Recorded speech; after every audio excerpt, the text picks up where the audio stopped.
Bem-vindos ao Crimes e Mistérios. No episódio de hoje, vamos explorar uma história envolta em mistério, lendas antigas e mortes inexplicáveis, a maldição de Tutancâmon.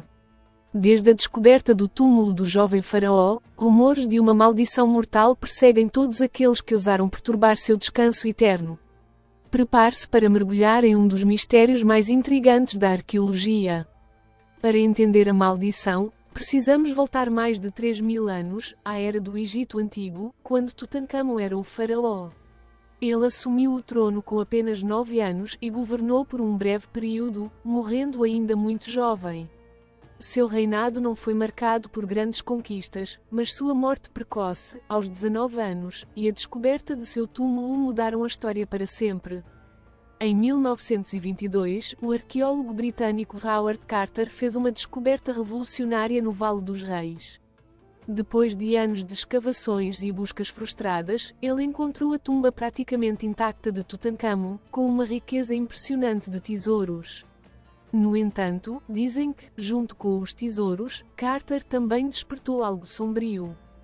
Logo após a descoberta, rumores de uma maldição começaram a circular. Diziam que havia uma inscrição na tumba que advertia contra a entrada. Embora Carter nunca tenha registrado oficialmente tal aviso, as lendas egípcias sobre maldições nas tumbas dos faraós já eram bem conhecidas. A frase mais famosa atribuída à maldição de Tutancâmon era: "A morte virá sobre asas ligeiras para aquele que perturbar o descanso do faraó."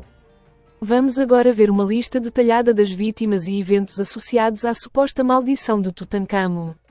Esses são alguns dos casos mais conhecidos, sempre lembrando que há controvérsias sobre as reais causas das mortes e a veracidade da maldição.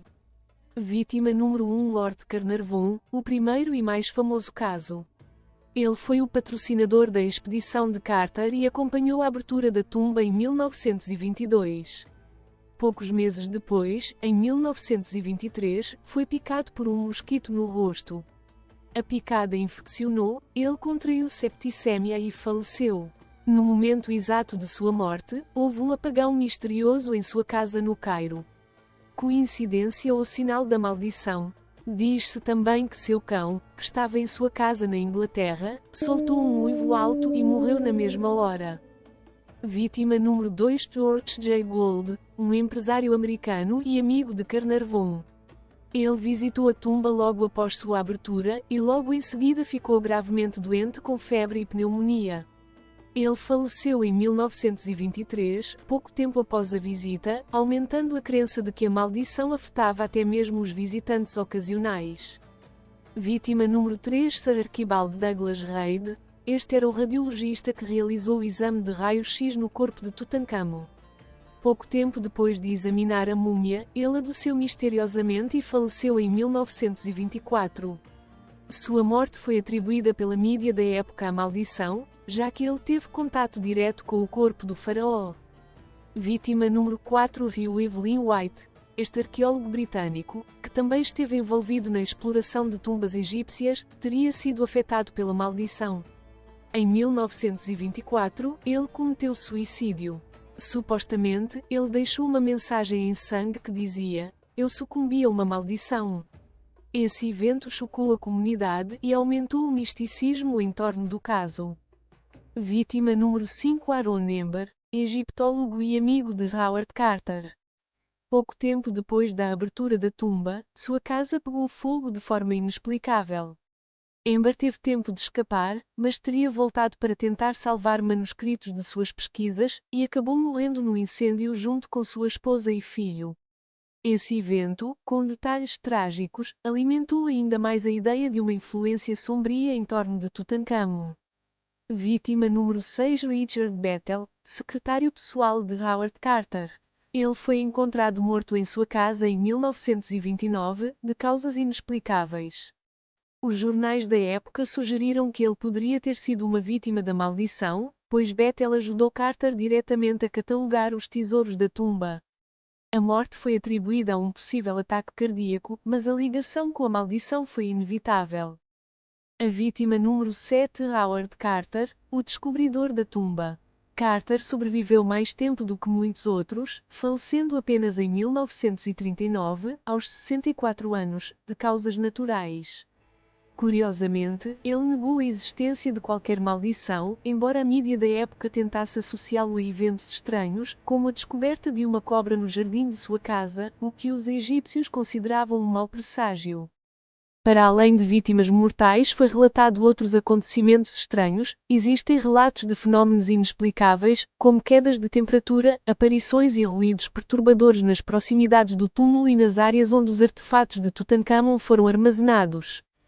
Com o tempo, a ideia da maldição se espalhou, alimentada por jornais sensacionalistas e pela imaginação popular. Cientistas e pesquisadores questionaram a veracidade dessa maldição, sugerindo que as mortes poderiam ser coincidências. Alguns apontaram que o túmulo, fechado por séculos, poderia conter bactérias ou fungos que causaram doenças entre aqueles que o abriram. Outro fator é que muitos dos principais membros da expedição, incluindo Howard Carter, viveram muitos anos após a abertura da tumba. Carter, o descobridor, faleceu apenas 17 anos depois, de causas naturais. Isso lançou uma sombra de dúvida sobre a existência da maldição. Mas apesar das explicações científicas e das análises históricas, a lenda da maldição de Tutancâmon persiste. A ideia de que perturbar o descanso dos mortos pode trazer consequências terríveis ressoa em culturas ao redor do mundo. Para muitos, o mistério ainda está vivo, um lembrete do fascínio e dos perigos associados às antigas civilizações. Então, qual é a verdade sobre a maldição de Tutancâmon?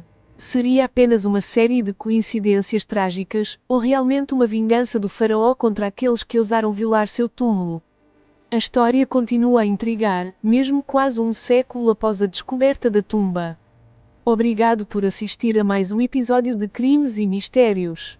Se você gostou deste episódio e quer explorar mais mistérios, não se esqueça de seguir nosso canal, curtir e compartilhar.